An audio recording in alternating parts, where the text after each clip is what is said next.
ঝটপট তবে হেলদি কিছু চাইছেন, তাহলে আজকের এই রেসিপিটা আপনার জন্য। খেতে অসম্ভব মজা, তৈরিও করে নেওয়া যায় একদম হাতের কাছে থাকা খুবই অল্প উপকরণে। খেতে কিন্তু দারুণ। আশা করছি ভিডিওটা ভালো লাগবে। ভালো লাগলে অবশ্যই ভিডিওটা শেয়ার করে রেখে দিবেন এবং তৈরি করার আগে যেন টুপ করে একবার দেখে নিতে পারেন। আমি একটা ব্লেন্ডার জারে নিয়ে নিচ্ছি 1 কাপ পরিমাণ বাদাম। এখানে আপনারা চাইলে অন্য কোনো বাদামও অ্যাড করতে পারেন, তবে আমি আজকে শুধু বাদাম দিয়ে করছি। বাদামটাকে আমি ভেজে খোসা ছাড়িয়ে নিয়েছি। আপনারা চাইলে বাজার থেকে ভাজা বাদামটাও নিয়ে আসতে পারেন।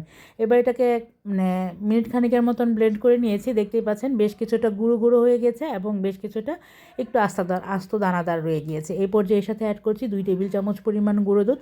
সেই সাথে অ্যাড করে দিয়েছি 20টার মতন খেজুর।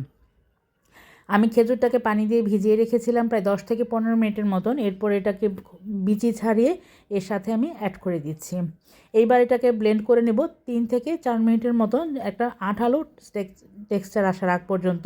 আমার তখন ব্লেন্ডার জারটা ছোটো হয়ে গিয়েছিলো, আমি বড় ব্লেন্ডার জারে এটাকে ট্রান্সফার করে নিয়ে ব্লেন্ড করে নিয়েছি 2 থেকে 3 মিনিট, 3 থেকে 4 মিনিটের মতন ব্লেন্ড করে ব্যাস এবার তৈরি হয়ে গেল।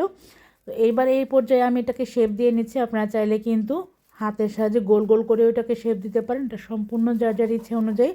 আমি একটা ক্লিনার পেপারের ভিতর ভরে বাস এটাকে একটু লম্বা লম্বা আকৃতির শেপ দিয়ে নিচ্ছি।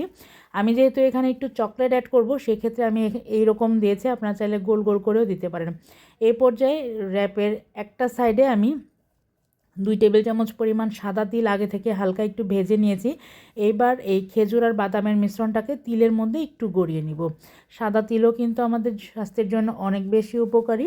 তো এটাকে একটু ভেজে এর সাথে গড়িয়ে নিলে, হালকা আলতো হাতে গড়িয়ে নিলেই দেখবেন যে তিলটা এর সাথে আটকে গিয়েছে। এইবার এই পর্যায়ে একটা স্ট্রর সাহায্যে, আমি একটা মোটা সাইজের স্ট্র নিয়ে নিয়েছি, তার সাহায্যে একটুখানি করে চাপ দিলেই ছোট্ট একটা লাইন ক্রিয়েট হবে। সেই লাইনটার মধ্যে আমি এখানে অ্যাড করে দিচ্ছি চকলেট। আমি এখানে হোয়াইট চকলেটটা মেল্ট করে নিয়েছি। এটা সম্পূর্ণই আপনার ইচ্ছা অনুযায়ী, আপনি চাইলে এটাকে পুরোপুরি স্কিপ করতে পারেন। তবে বাচ্চাদেরকে